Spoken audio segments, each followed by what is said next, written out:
Hello, everyone. We'll just give a few more participants some time to join in, and we'll start up in, say, 2 minutes.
All right, we got a few more people filtering in here. Start shortly.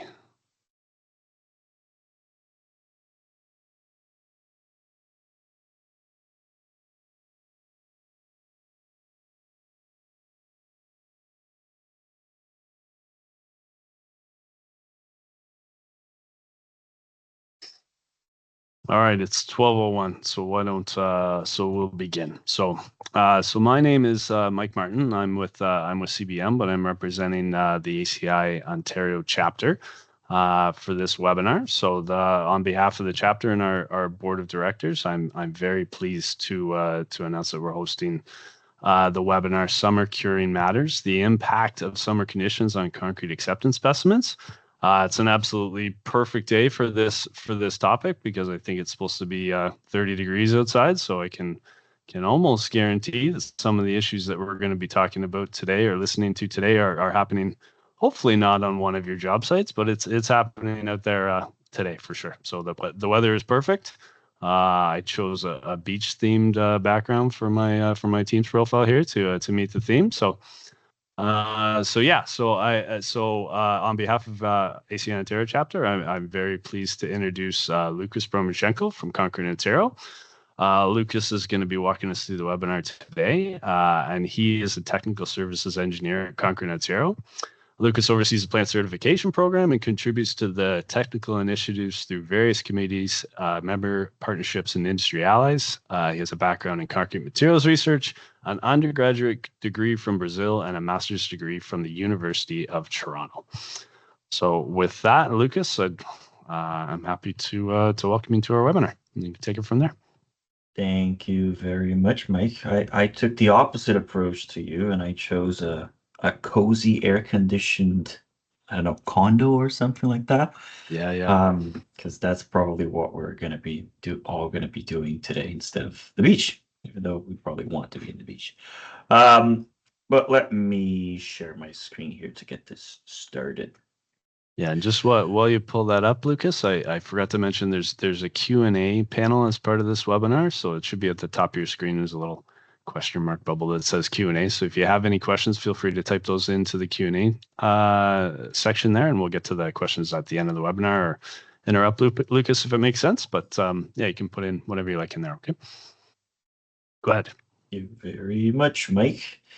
All right, hopefully everybody can see my screen at this point. And yes, as Mike was saying, today is going to be, what, 30, 31, with the feels like of almost 40. I think it's going to be like 37, 38. And yeah, today it really is a beautiful day, and it does look like one of those days that you should probably be worried about cylinders that are being cast on site. Not just structures, you should be worried about your structures being cast today, but also any cylinders that might be cast outside, because those are especially prone to summer weather conditions. So as Mike was saying, the theme of this presentation today is going to be um, taking care of cylinders and what happens to your cylinders in these hot summer days, depending on what you're doing to cure them. So this is part of a larger initiative that we have that covers some non-compliances with concrete few testing. So some of the tests that we usually see being done, summer, winter, whatever it may be, but fresh properties of concrete um, uh, uh, on site. So truck just showed up to a high-rise building downtown Toronto or something like that. Some of the typical tests that will be done if needed. One of them is going to be air. One of them is going to be temperature, as seen here. One of them is going to be slump for your plastic concrete. One of them is going to be air. If that is an air and train mix, you will care about that. But arguably, one of the most important ones is going to be casting cylinders. That's how you ensure that you are complying with the strength requirements for that project. That's how you're going to be complying with sometimes durability, the class of exposure.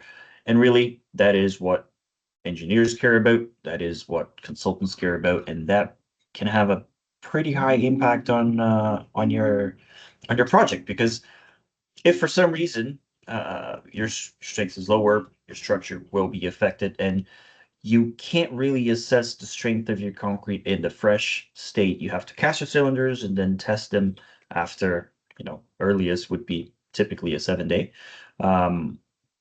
By then, you might already, if you're in a fast track, you might already be flipping a floor or two. By the time the 28-day strength test results come in, you might be a couple floors up already. And you might need shoring, you might need to tear down your structure if you can, or if you have to. But strength of concrete has a very high potential impact on structure. So we want to ensure that it is done correctly the first time, because if lower strengths came in, not because your concrete was bad, but because testing was done poorly, that creates a very big mess for everybody involved. So that's what we're going to be focusing today. Now, the importance of few testing according to the standards that we have here are a couple. First, you need to ensure compliance. If you're doing few testing, not just strength, but any other tests for concrete, you're doing it because you want to compare your results either to a requirement or to another mix, but you want to compare your result and validate it using a standard method. So you have to do it by the book the same way as everybody else is doing, so that you can compare your results to other results and a pass-fail that way. You need to verify the fresh concrete properties to ensure that you are complying with the requirements of the project, the requirements for delivery. Your own quality control, if you're a producer, you need to keep track of how you're faring with your concrete, what strengths you're getting, if you have to adjust your mix design, the slump, whatnot. You have to detect any non-conforming concrete early. That ties back to your quality control so that you can adjust and your next load is not going to be non-conforming.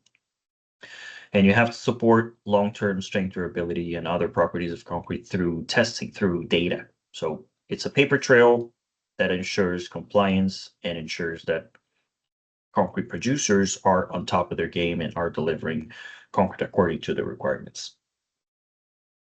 Now, what are some of the consequences? What's some of the impact of improperly done few testing? First of all, ready-mix producers are going to be compensating for poor testing with increased cement content. So if a concrete producer knows that at a given job site, it is likely that few testing is going to be done poorly, they more than likely will try to compensate for that by shooting strengths higher.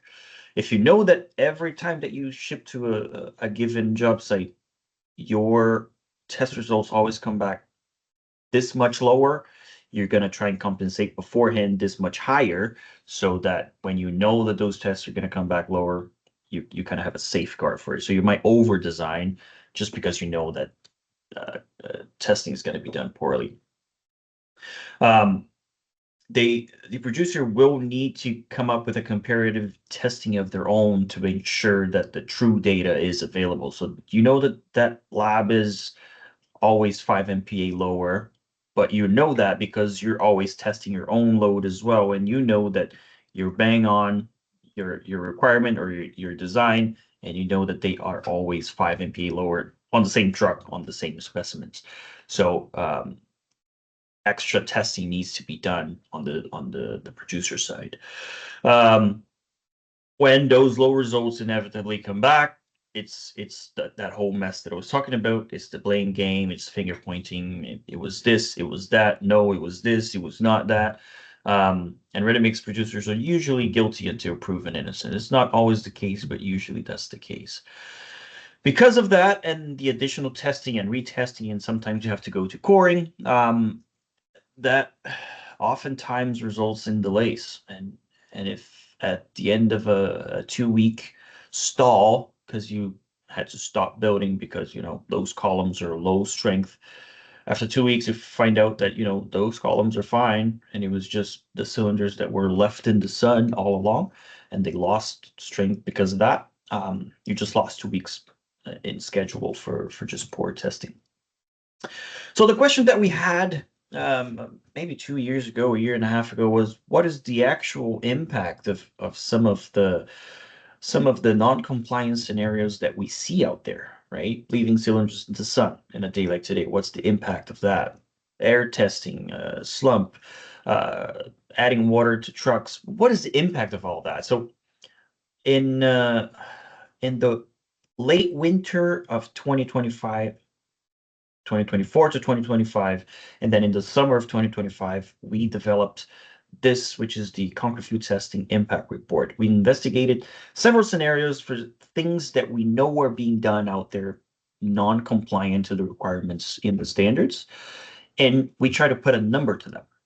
If you leave your cylinders out today in 31-degree weather, how much strength are you losing because of that? If everything else is done correctly and you just leave them outside in non-compliant temperatures, what is the impact of that? What is the percentage of strength that you're losing? So in this report that's already out, we have several scenarios. So control, we kind of need a baseline, right? Hot and cold weather for summer and winter. This is the almost main, it perhaps is the main issue that we see out there in the industry, is cylinders not being taken care when temperatures are very cold or temperatures are very hot, like a day like today. Sampling concrete, what's the impact of that? Disturbance, consolidation, delayed the molding if you just leave cylinders inside the molds for longer than the standard allows you. What is the impact of that?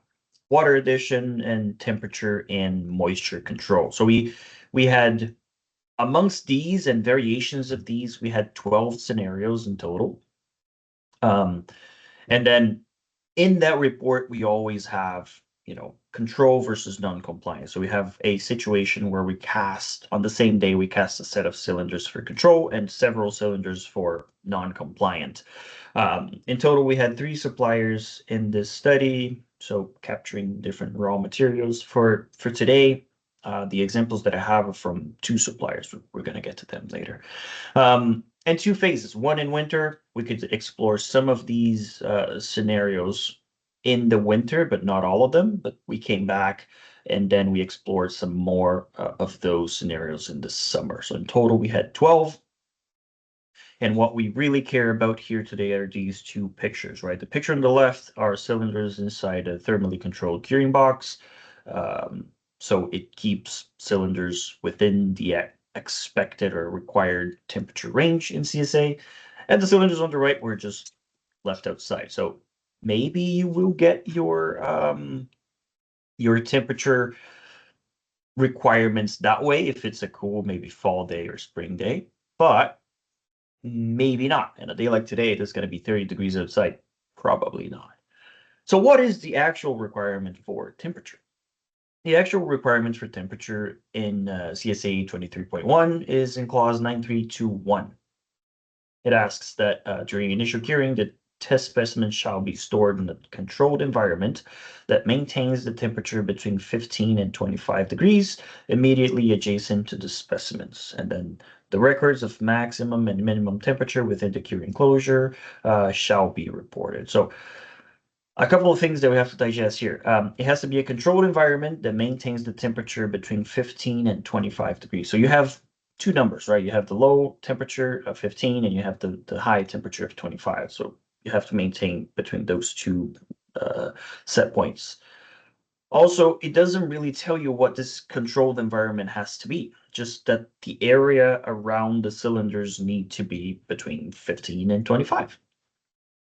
And also, the last part, you have to have the records of the maximum and minimum temperature. Usually you get this by using one of these min-max thermometers here. You can see this was as soon as we started this test that I'm going to show you today was already up to 34.9. So you need some kind of environment that you keep between 15 and 25. Doesn't specifically say that it has to be air. That's my point. You need to keep that temperature between 15 and 25, and you need first to measure that temperature to make sure that you are between 15 and 25, and you have to register, you have to record the minimum and maximum temperature in that enclosure, whatever it may be. So what we did for this study, we cast a whole bunch of cylinders the correct way, everything according to the requirements in CSA, and we just cured them for the first 24 hours in different environments. Controlled environments, non-controlled environments, and we had these min-max thermometers, either these or electronic ones, inside whatever this enclosure is, logging that temperature so that we can compare control and the non-compliant specimens. And then after those 24 hours, they were moved to a lab and they were cured in a lab the right way. So it was just the first 24 hours that might have been non-compliant. After they were taken back to the lab until 28 days, they were cured correctly. So it was really just the initial 24 hours and this requirement here for the 15 and 25. So what we have here today in terms of data are two of those producers. So we're just going to call them producer 3 and producer 4. So at one point, I will call these trial number 3 and trial number 4. So it's just producer 3, producer 4. The mix that they're going to be seeing today is a 30 MPa at 28 days, design strength, non-air train, and a slump of 150 millimeters. So typically what you would see in a summer mix being delivered around these parts, that's what we're going to be seeing here today. And non-air train, right? So the two controls, they behave kind of similarly here. These are producers from the same geographical region, so it is expected that they would be very similar. At 28 days, you can see here one of them would be at around 33, maybe, and one of them is going to be at around 38. So both of them are above 30. All right, so these results that you're seeing here, they are from these cylinders that were cured inside a temperature-controlled curing box here. So that's correctly controlled. So this is our baseline for producer number 4 in kind of dark purple, and this is the baseline for producer number 3 kind of in a pink color here. Now, when we were out there during this beautiful summer day, as I said, we cast all cylinders at once. They were all cast correctly for this. They were batched correctly within the tolerances. Temperature was good. Slump was good. And we cast all of the cylinders at once. And then we set them outside in specific ways. So one set of cylinders for control was kept in a temperature-controlled curing box, which was this one here. The other ones, we had 3 scenarios outside that we typically, if you go out to a job site in the summer, that's either kind of starting it or it doesn't have a side trailer or something like that, you would typically see some coolers like these, just beverage coolers outside that testing agencies typically use to cure concrete cylinders inside for the first 24 hours. Now, our whole prerogative was going to be, well, what if we could inspect or investigate 3 scenarios that we typically see out there? So if I go to a job site today, more than likely I would see either a cooler like this with cylinders inside, or cylinders just sitting outside somewhere near where the truck was making the delivery, just sitting outside waiting for those first 24 hours. So the 3 scenarios that we have for today are just leaving cylinders outside today, just cast my cylinders here outside by the sidewalk and just leave them there for the first 24 hours, even though it's going to be 31 degrees. Just leave them out there. So that's scenario number 1.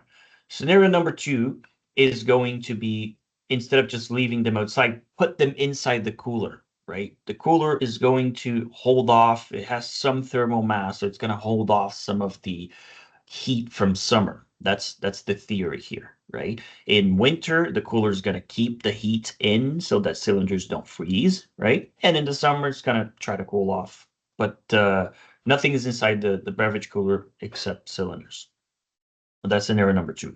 Scenario number 3, if you recall, CSA doesn't really tell you what the environment needs to be around cylinders. So what if instead of just putting the cylinders inside the cooler, we put the cylinders inside a cooler filled with water, right? That environment could be water instead of air. And water has a much higher thermal mass than just air. So how much would that affect? Would the water actually hold the temperature back enough so that within 24 hours you don't go above 25? That was one thing that we were investigating. So option number 1 is going to be option 1 is going to be just leaving cylinders outside. Option 2 is going to be putting these cylinders inside a dry cooler, nothing more. And option number 3 is going to be putting these same 8 cylinders inside a cooler filled with water, so submerged cylinders in water. Still, we were logging and recording temperature for all of these. Now, for scenario number 1, this is what it looked like. So we did all of the fresh testing concrete. We cast all of the cylinders and we put them in the same area so that they were all exposed to the same amount of sunlight to the same temperature, right? So it's the set of cylinders that are sitting at the back. And you can see there's really no protection. They were exposed to the sun. And a thermometer was just sitting there on top of them, recording the minimum and maximum temperature all along. So if we go to that producer number 3, so trial number 3, this is what the graph looks like. So we lost about 16% of strength at 28 days. And that meant we went from 33 MPa-ish, 32, 33, down to 28, 27 here. So just this drop here meant that this sample would have failed. So if this was done out there and you got this report back, you would have gotten low strengths and some alarms would be ringing out there somewhere, right? But it's not that your concrete was low strength. It was just that the cylinder that was sitting outside was affected by the sun and the heat so much that when the lab broke the cylinder, it reported lower strengths. So having a closer look at the numbers, for control that we have here, the temperatures were between 16.5 to 21.9. Again, these samples were in the same region, but closer to a power outlet to plug the curing box in, and it was a temperature-controlled curing box by bridge check, and it kept the cylinders within the expected temperature. So if the temperature were to rise, the curing box would cool down these cylinders, right? So 16.5 to 21.9, it is between the 15 and 25, so compliant in that regard. Now, the cylinders that we put outside were between 18.5 to 47.3, so they got really, really hot outside, right? So the maximum temperature was 47.3 for this specific trial. And as we progress with age, the strength drop just increased, right? At 7 days, you had already a 13% strength drop. So if this was a critical application that you would be testing at 7 days, like early testing, you would definitely see some difference right away here. But the 28 days, what really counts, and you would have failed here just because, not because the concrete was weak, but because the testing was done non-compliant. So that's trial 3. If we look at trial number 4, we see a very similar trend. So 16% drop at 28 days, right? Even though the maximum temperature was lower at 40 degrees, that's still way outside the allowable maximum temperature of 25, right? Control was fine. And just across the board, it's over 16%. It's 16% or over strength drop across the board, right? You can see it's very consistent. So that really does affect your sample. So about 16% drop at 28 days for just leaving cylinders outside on a day like today. That's pretty much it. 16% drop at 28 day. Now, instead of just putting the cylinders outside, we wanted to explore some other scenarios. So the beverage cooler on the left here is just cylinders sitting inside of it and temperature being logged. The beverage cooler on the right, cylinders are inside of it, but it's also filled with water, right? Just tap water, whatever we got out of the tap on that day. And you can see a temperature probe in here that is logging the temperature inside the water, because these thermometers here are not exactly waterproof. So looking at one of these at a time, right? Let's look at the dry cooler first. The way that we did it is exactly as the other cylinders, cast correctly, sampled correctly, and then they were all put inside the cooler. Temperature logger, the min-max thermometer was put inside, and we close the lid and walk away for 24 hours. Come back 24 hours later, pick them up, take them back to the lab, put it in a curing room at 23 degrees, and cure them correctly for the next 28 days. So really, the non-compliant part is just the initial 24 hours. It's just the field part at the job site. This thermometer here is already at 34.9 inside. So here was 32, 34.9. So the temperature was just increasing. You can see where we're going with this, right? Trial number 3. Temperature inside the cooler went to a high of 40.8. The drop was about 9%, which means it still failed at 28 days, right? So from 33 down to 29, about that much. So still non-compliant. We still see a very consistent drop in strength, and it just increases over time, right? And it meant that putting cylinders inside the dry cooler in a hot summer day is still going to fail. It doesn't hold the temperature of the cylinders. Your concrete is going to be delivered at 25 degrees-ish. The dry cooler is not going to hold your cylinders at 25. It's going to increase their temperature. It's an insulated environment, right? Again, control was between 16 to 21 and a maximum of 40.8 with a drop of 9%. This is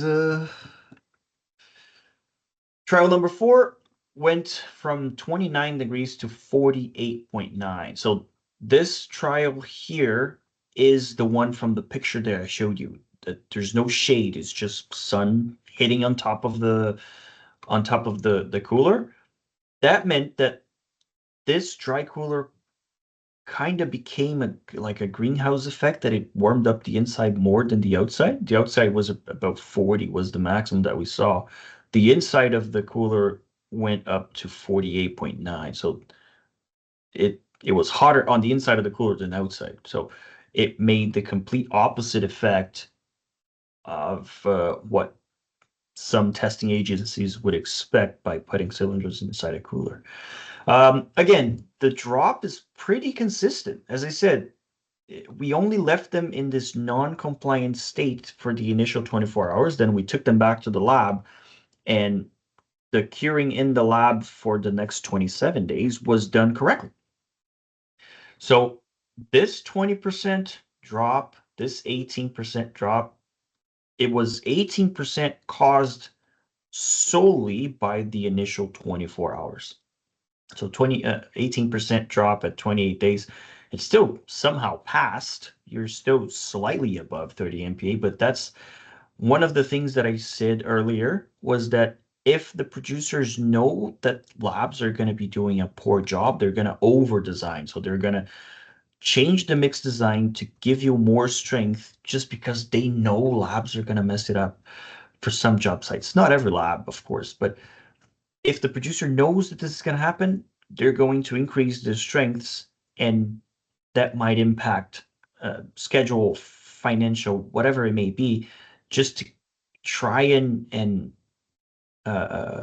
plan ahead, try and predict what labs are going to be doing. So this is exactly the case. Even with an 18% drop, this mix was over-designed enough that it just passed, right? And if these tests were to be done always correctly, then producers can optimize instead of shipping you at 38 MPa, they can ship something closer to 30, which is more efficient, effective, right?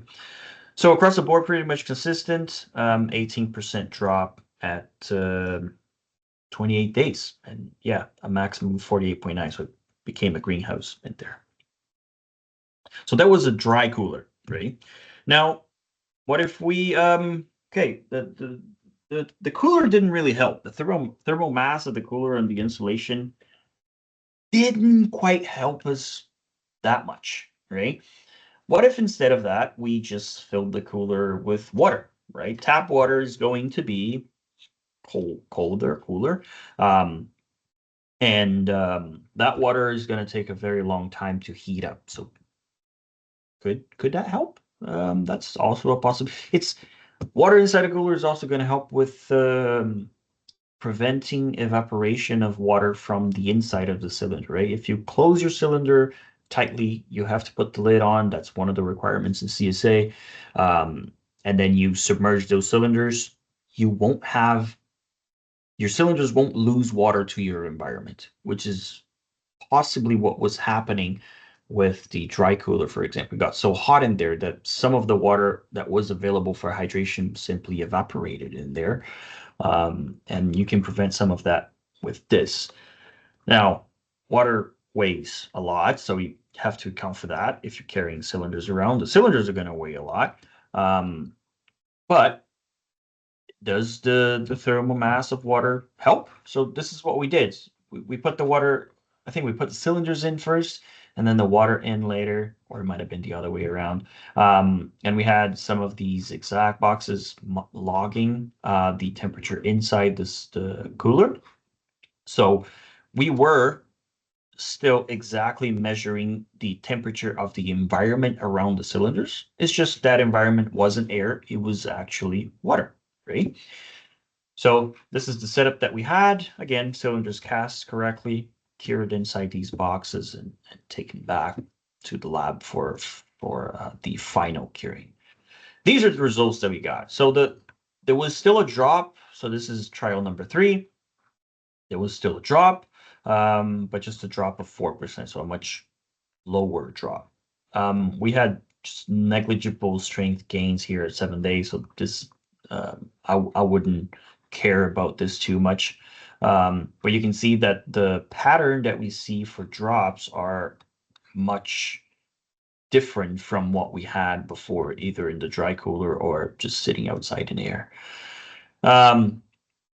If you are so attentive to detail, you might notice that we're still slightly outside of the requirements for temperature here. So the temperature requirements are 15 to 25.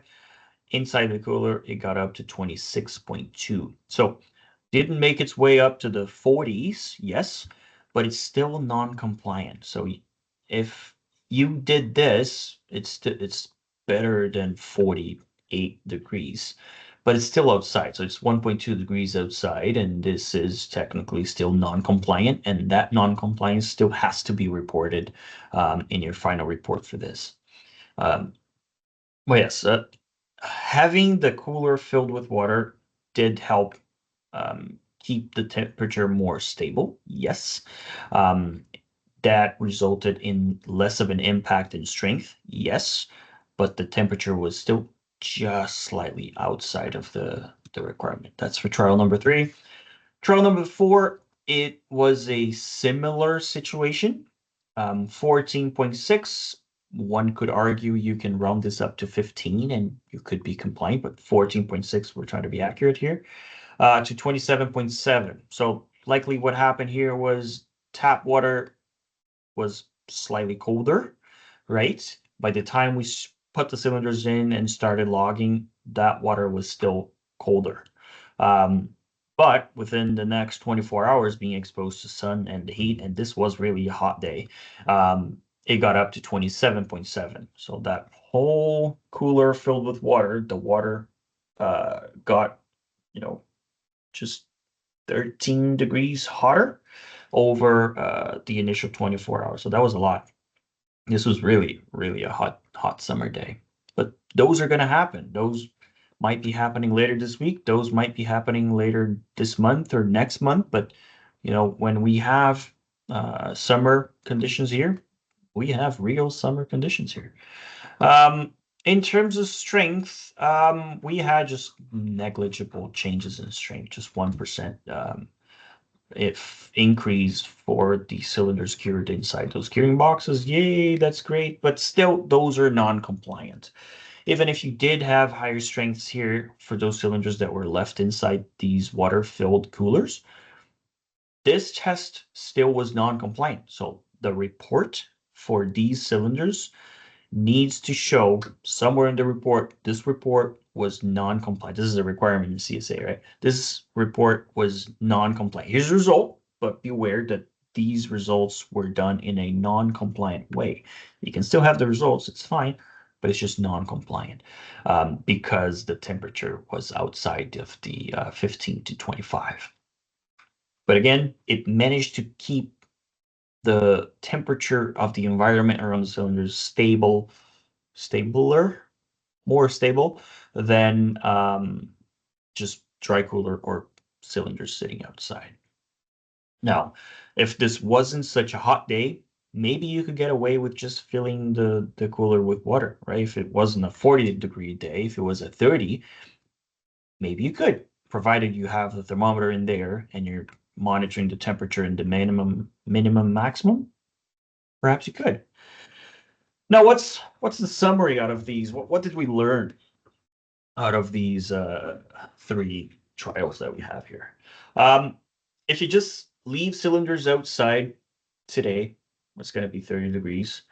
A 16% drop is what we observed at 28 days, and one of the samples didn't meet 28 days strength. So it affected the 16. 16 is a lot, right? It's not like you're planning for a plus or minus 16% strength. It's much tighter than that.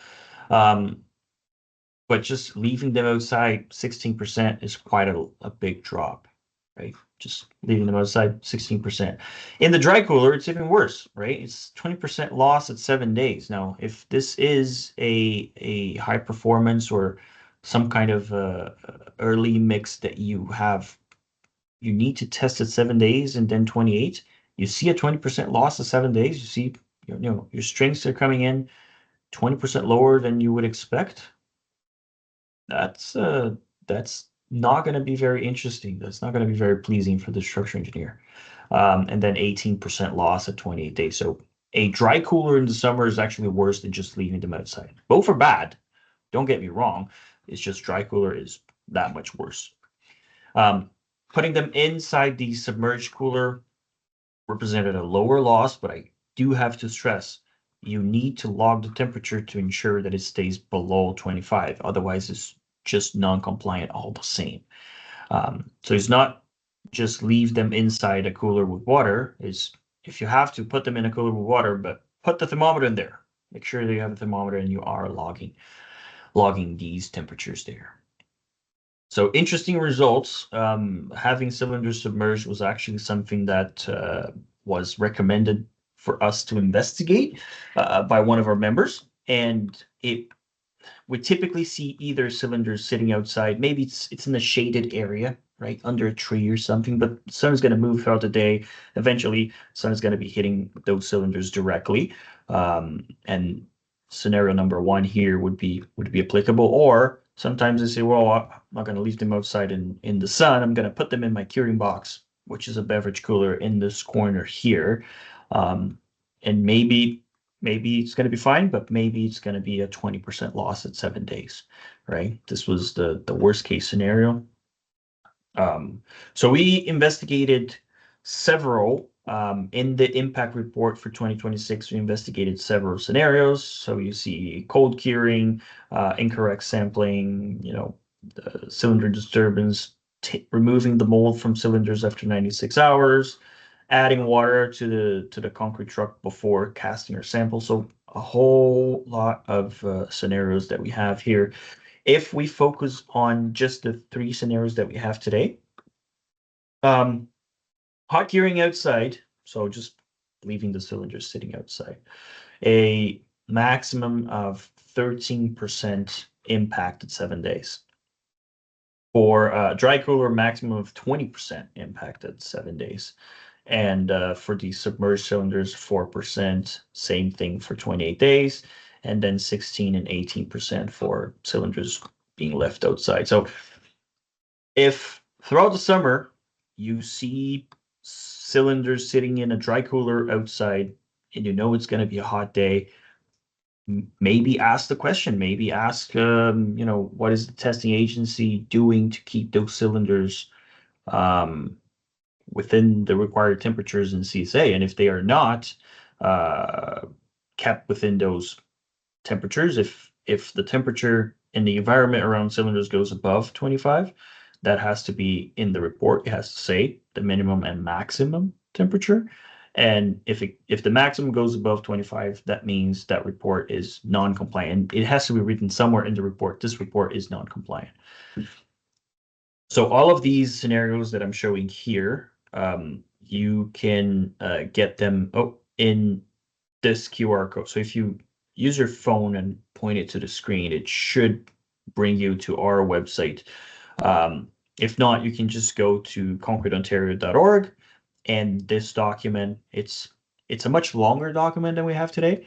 Than I have details here, but it's going to be around 30 pages, but it has all of these scenarios that I mentioned before with what was done, how it was done, some of our commentary to what likely happened, to what we did and what the results were. It's a much in-depth document. It's a lot of data, right? It's 30 pages of data. But it's already available. It is a public document. We don't charge anything for it. And I think that's it.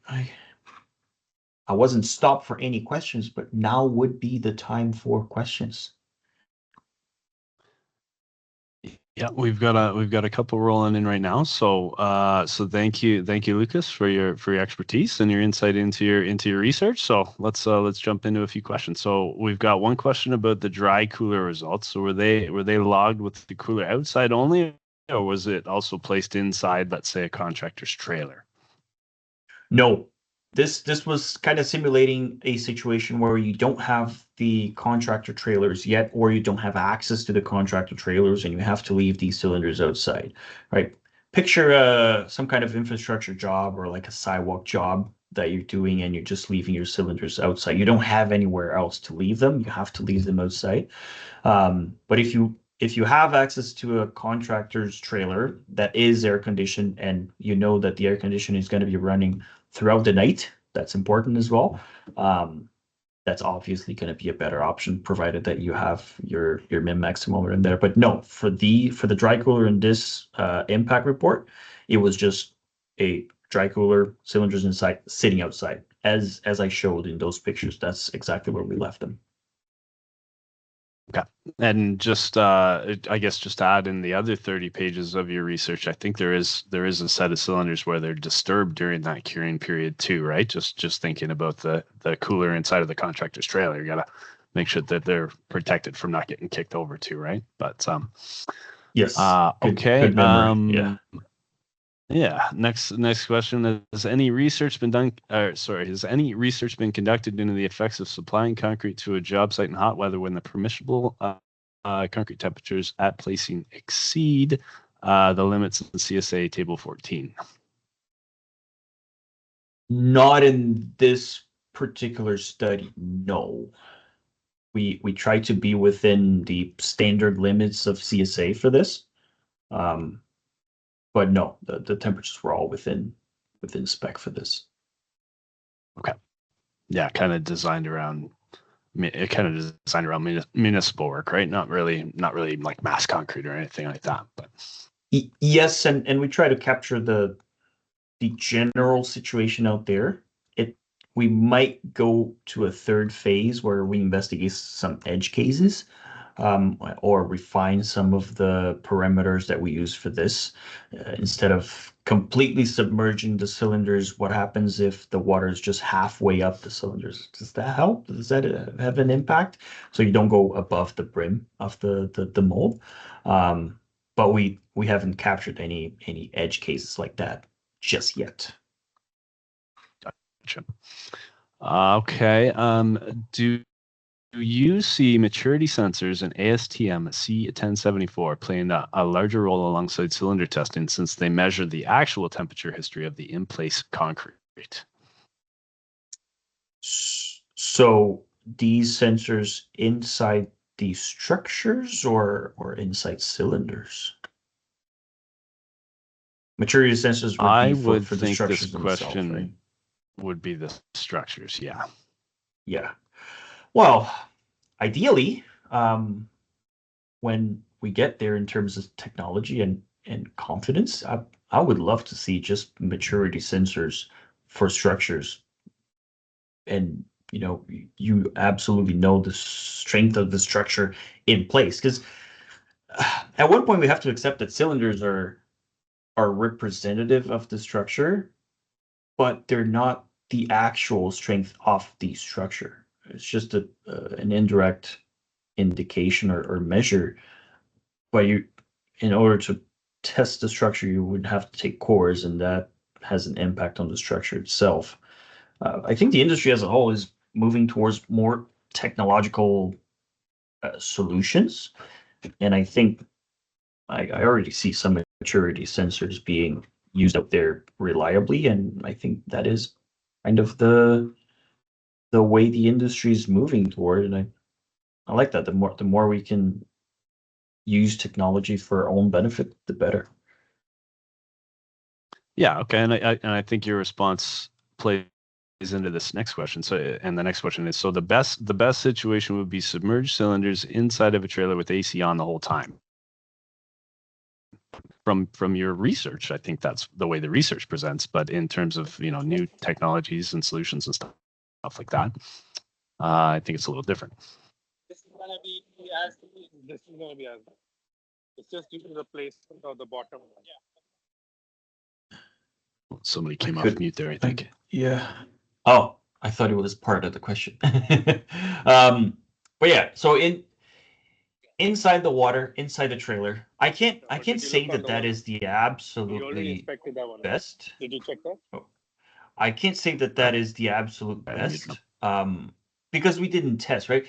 Maybe if you put two boxes inside a side trailer, right? One with water, one no water, maybe they're going to be the same. We haven't tested that yet.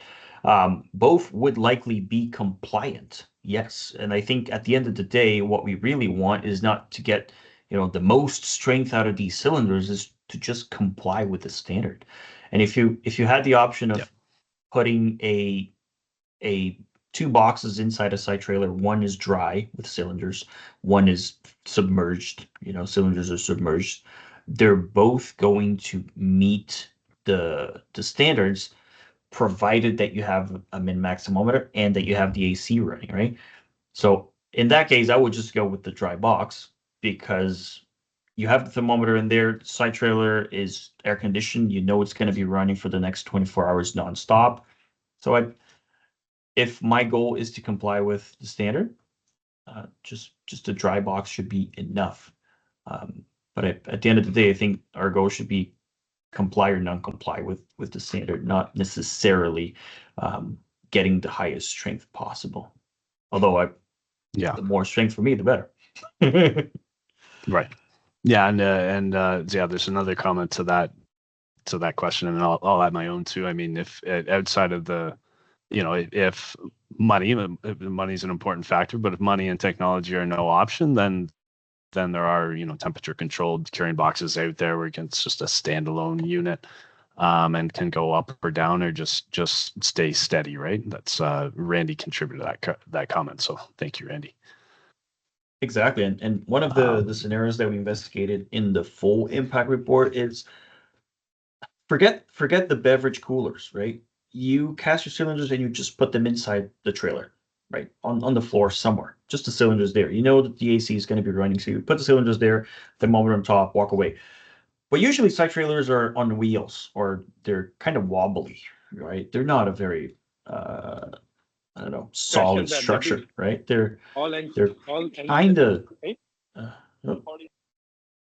kind of they move a little, they vibrate a little. And so we investigated the effect of that small vibration on cylinders over the first 24 hours. So you put the cylinders on the floor of a side trailer, there's people walking around, there's vibrations from walking, there's vibrations from heavy equipment running by it.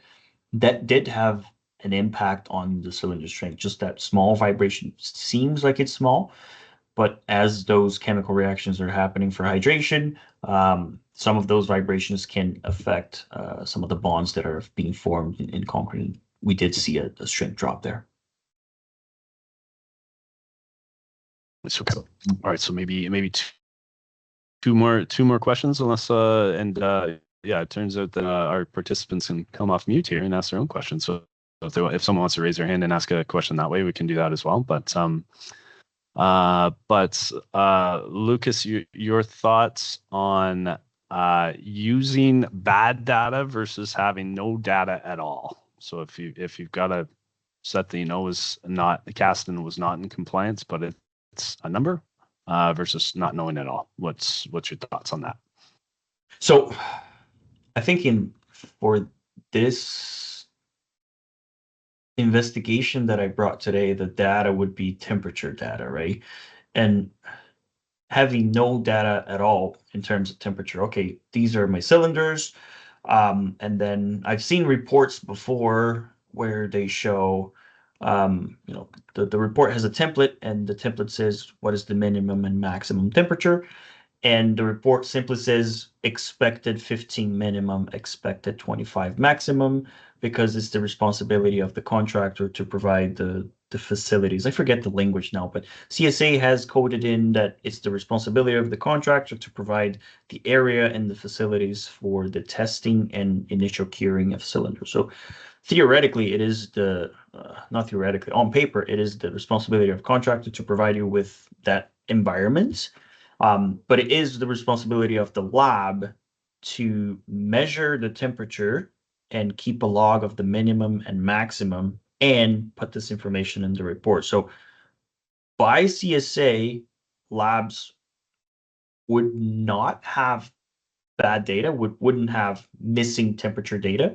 Otherwise, that report is non-compliant and it can't be used for acceptance. So in terms of summer and cylinders being cured on site, they have to have the min-max thermometer.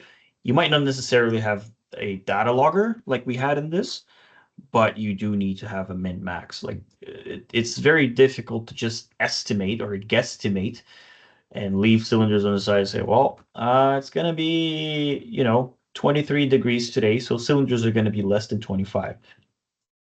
can't really expect that you need to have it. The bare minimum would be a cheap, $20-$30 Minimax thermometer, and just leave them there and pick them up the next day. It should always be present when testing cylinders. Does that kind of answer the question? Yeah, I think so. And I think Justin's got his hand up there. I think Justin is probably going to have a somewhat related question, I think. But yeah, maybe a little bit, maybe not so much. But my question is more so on, I might have missed it, but in terms of low carbon or like some of the more sustainability, lower cement focused mixes, have you seen that they have, like, are they more prone to some of these variations, or was that part of your research that you guys looked at?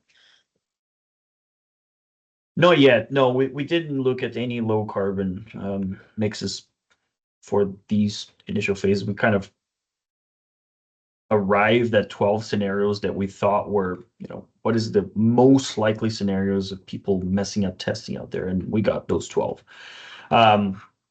What usually happens with any low carbon mixes, they're much tighter tolerances, right? You're optimizing to reduce carbon. That means you're optimizing your strength to be necessary, and the less over design that you have in lower carbon mixes, the better, right? So over designing because you know that testing is going to be done poorly goes completely against the whole idea of lower carbon concrete, right? In an ideal world, testing would be done very well every time, so producers can be confident in optimizing their mixes. If you need a 30 MPa, maybe you're going to get a 31, because that is a 31 MPa is going to be lower carbon than a 38 in this case here, right? So just by getting testing done properly and being confident that, the strength that you're designing for is the actual strength that is going to be tested, that will help a lot bring, low carbon mixes to the table more reliably. Producers can already do this now, but if the data that comes out for strength testing, because really strength is one of the most important factors, if you can't really trust that, producers will have a hard time optimizing for lower carbon mixes. And then the whole heat of hydration thing, and not just cylinders in this case, but curing the actual structure, comes into play as well. Maturity sensors will help in that regard, but if it's winter, it gets trickier to ship lower carbon mixes, just because the curing requirements might be different for lower carbon mixes. They generate a little less heat, which might help you in summer, but in some instances like winter, it might have to play a factor as well. So to try and summarize all of that, I would say if we gain more confidence in that testing is going to be done right, we can optimize mixes better for lower carbon footprint. Nice, good answer. Okay, and sorry, last question, because I missed Phil's. Apology, Phil. But so would casting cylinders using concrete that was already tested for air entrainment compromise the cylinder strength? And I'm not sure if your research touches on that, Lucas. I've seen that in real life. It's not in a nice package like yours is, but does your research touch on that?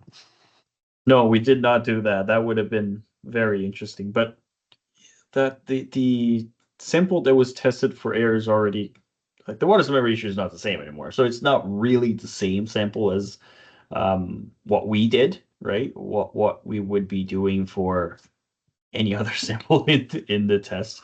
And that is really not in CSA. That's non-compliant from the start. If you use your air sample for strength, that's not even the same mix anymore. If your strength was if your water cement ratio was 0.4 and you added water for the air test, you're affecting the air because you're putting pressure in it, and you're also adding water, and that's not really the same mix. But I know it's being done out there, and it's very wrong, but we haven't put a number to it yet. It might be one of those edge case scenarios that I was talking about before for phases 3 and beyond. But no, we didn't do that yet. Okay. All right, great. Well, once again, thank you, Lucas, for taking the time to present on your research and on behalf of the ACI Ontario Board. Thank you for your time very much. Just if you want to find the research, as Lucas mentioned, it's available on Concrete Ontario's website at concreteontario.org. If you need to reach out to Lucas, you can find him through there, or you can reach out to there's the QR code. Thank you, Lucas. Or you can reach out to the ACI Ontario chapter at contact at ACIontario.com. We'll also take this recording and put it onto the chapter's YouTube channel, so it's available in the future. ACI Ontario's next event is our AGM and our golf tournament, which is coming up September 22nd. And then in October, we're going to have our fall seminar and Lobster Fest, where we hope Concrete Ontario can come back and present on wintertime and what that does to cylinder results. So, that's it. So thank you all very much for joining us. And thank you, Lucas. Have a great day. Thank you.